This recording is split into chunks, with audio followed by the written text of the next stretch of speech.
ঘটনাটো মাজনিশাৰ বাহনৰ ভিতৰতেই উদ্ধাৰ এটা মৃতদেহ। পুৱাই পুখুৰীত কি দেখিলে ৰাইজে?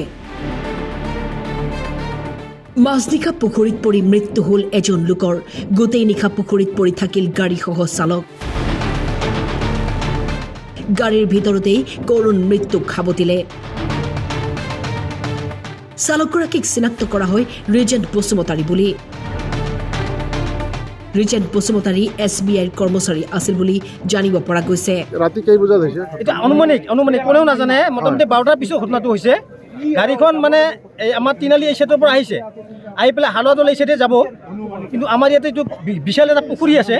এই পুখুৰীটোত কি হ'ল, টাৰ্ণিং এটা আছে। টাৰ্ণিংটো ল'ব পৰা নাই, গাড়ীখন ল'ব নোৱাৰি ডাইৰেক্ট পুখুৰীত নামি পৰিল। এনেকৈ মানে আহি পেলাই মইতো পটাপট ওলাই আহিলোঁ যে কি গাড়ী, মোবাইলটো লৈ আহিলোঁ। মই কি কৰিম কি নকৰিম মানে কেইজন মানুহ ইয়াতে দেখা পালোঁ যে ইহঁতেও নাজানিল যে মানুহ আছে না নাই, কি হৈছে কি নহয়। তে মই আৰু ক'লোঁ যে ডাইৰেক্ট মই ভাবিলোঁ যে এটা স্পটত কিবা এটা হৈছে।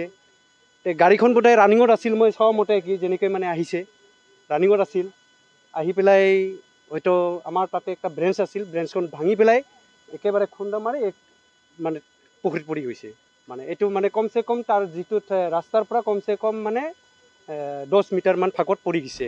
কোকৰাঝাৰ জিলাৰ বালাজাৰত সংঘটিত হয় এই ভয়াৱহ দুৰ্ঘটনা। আৰক্ষীৰ তদন্তত ওলাই পৰিব মাজনিশা ৰিজেণ্ট বসুমতাৰী কলৈ ওলাই আহিছিল, কেনেকৈ সংঘটিত হ'ল এই ঘটনা। এতিয়ালৈকে তদন্ততে গম পাম কি হৈছে। না মানুহজনে উঠা হৈছে, বেলেগ এতিয়ালৈকে গম পোৱা নাই।